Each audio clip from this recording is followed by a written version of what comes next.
오늘 본문에는 제가 개인적으로 굉장히 좋아하는 구절이 있습니다. 17절인데요.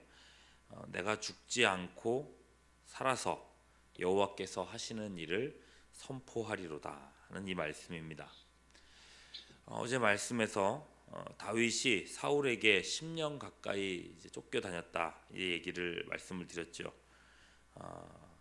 하루하루 살아가는 것이 그야말로 기적이었습니다. 내가 왜 이렇게 살아야 되는가? 쪽잠을 잘 때마다 아마 이런 자괴감이 들었을 겁니다.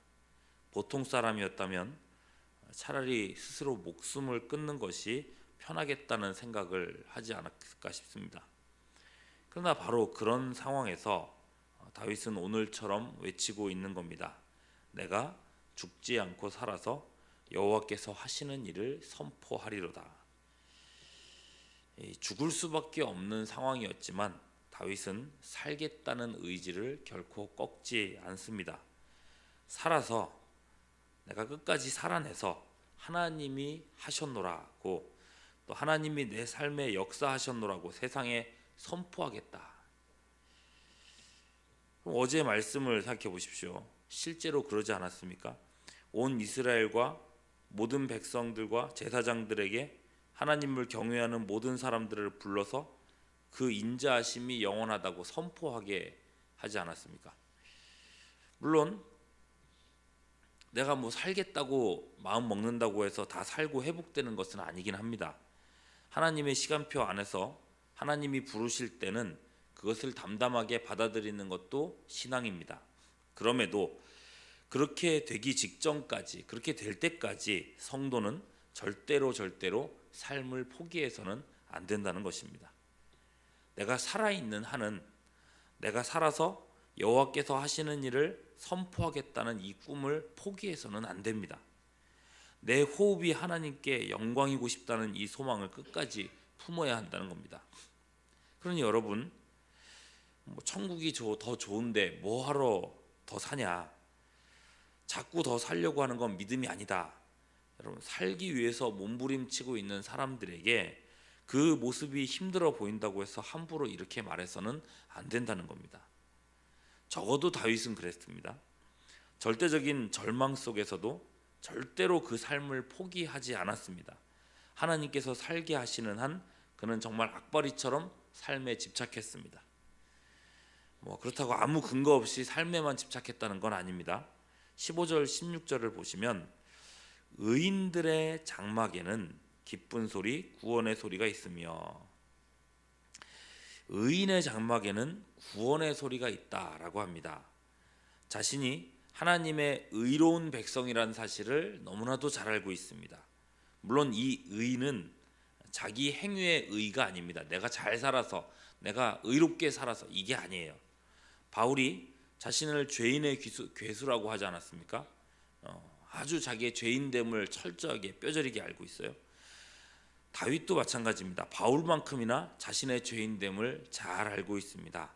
시편 51편 5절에 보면 내가 죄악 중에서 출생하였으며 어머니가 죄 중에서 나를 잉태하였나이다.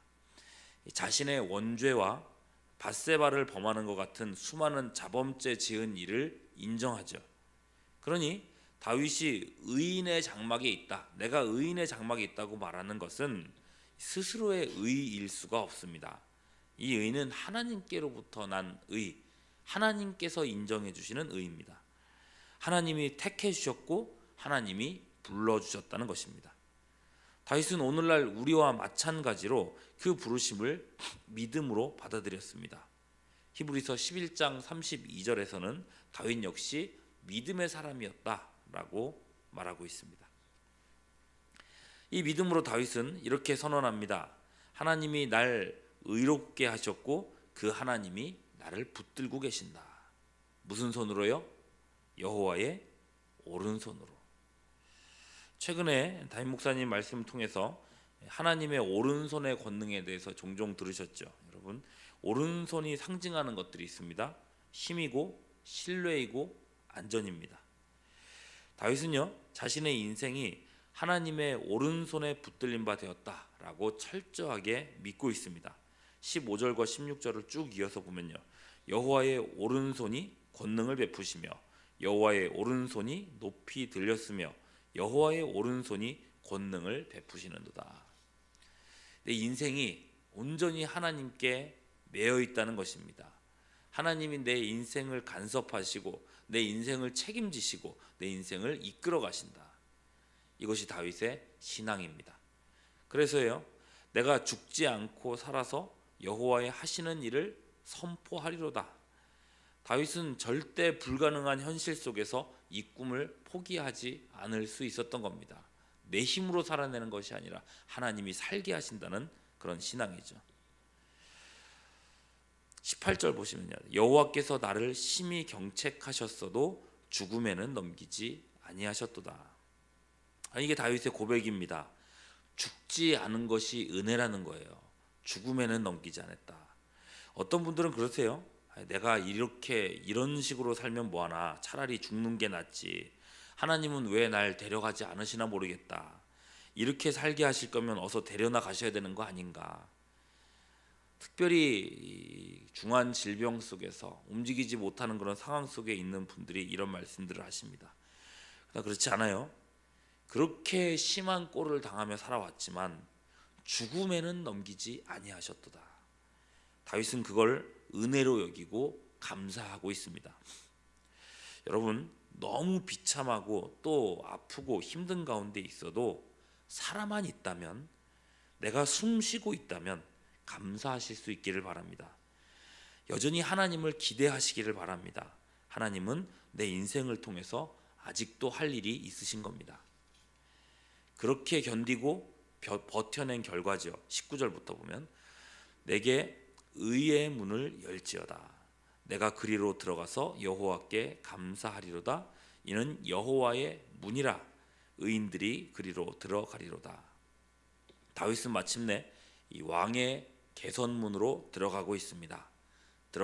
들어가면서 노래를 부르죠. 21절, 주께서 내게 응답하시고 나의 구원이 되셨으니 내가 주께 감사하리로다. 그가 꿈꿔왔던 것처럼, 하나님께 영광 돌리겠다 꿈꿔왔던 것처럼 하나님의 구원을 노래하며 감사하는 날이 드디어 이르렀습니다. 이제는 자기 인생을 빗대어서 이렇게 말할 수 있게 됐어요. 22절 23절, 건축자의 버린 돌이 집 모퉁이의 머릿돌이 되었나니 이는 여호와께서 행하신 일이요 우리 눈에 기이한 바로다. 지난 10년 동안 다윗의 삶은 쓰레기와 같았습니다.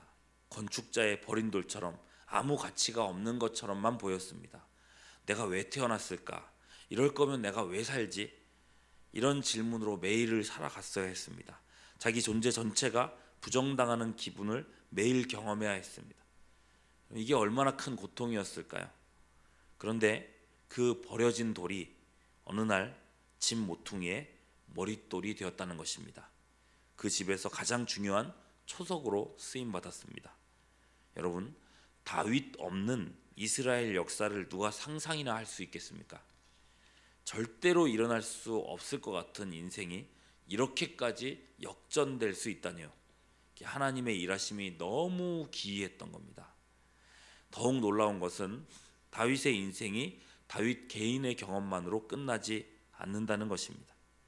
그의 경험은 예수님의 승리를 예표합니다.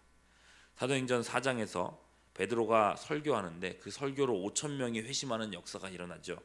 그 설교에서 베드로는 이 말씀, 오늘의 말씀을 인용하고 있습니다.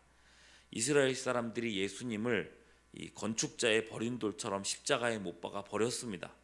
그러나 하나님은 예수님을 부활하게 하시사 구원의 머릿돌이 되게 하셨다 선언을 하죠.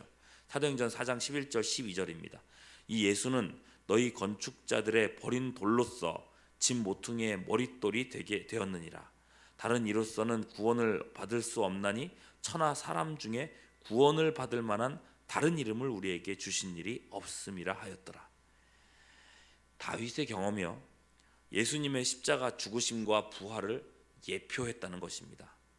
내 잃어버린 10년이 이렇게까지 쓰임 받을 거라고는 상상도 할 수 없었을 겁니다. 그야말로 우리 눈에 기이한 일입니다. 자, 이런 위대한 경험 속에서 다윗은 담대하게 백성들을 위해서 기도하고 축원하고 있습니다. 25절이요. 여호와여 구하옵나니 이제 구원하소서. 여호와여 우리가 구하옵나니. 나의 기도에서 이제 우리의 기도로 바뀌었죠. 이제 형통하게 하소서. 그의 다윗의 기도에 경험에서 묻어난 그런 강한 확신이 있죠.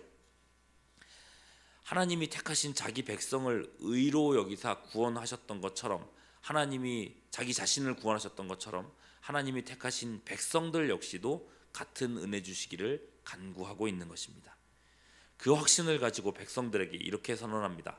26절 여호와의 이름으로 오는 자가 복이 있으며 우리가 여호와의 집에서 너희를 축복하였도다. 27절 여호와는 하나님이시라.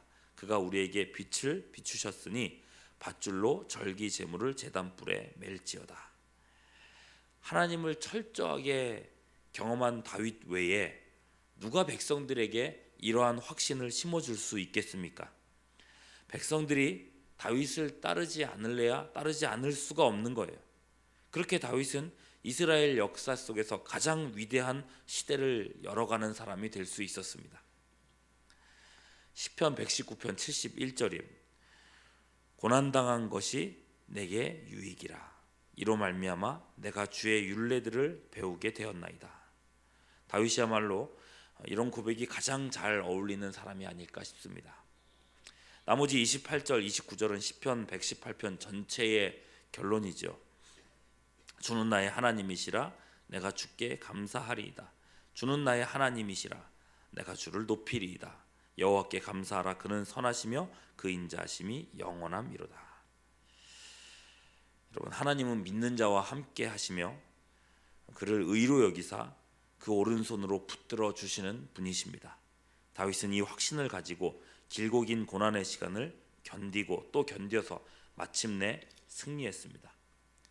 구원의 머릿돌이신 예수님은 오늘도 우리를 붙들고 계십니다. 다윗이 마침내 도달했던 이 영광의 날을 바라보면서 삶의 모든 순간 내가 절대로 죽지 않고 살아서 하나님께 영광 돌릴 날이 이를 것이다. 절대로 포기하지 않고 승리하는 우리 모두가 될 수 있기를 주님의 이름으로 축원합니다. 기도하겠습니다.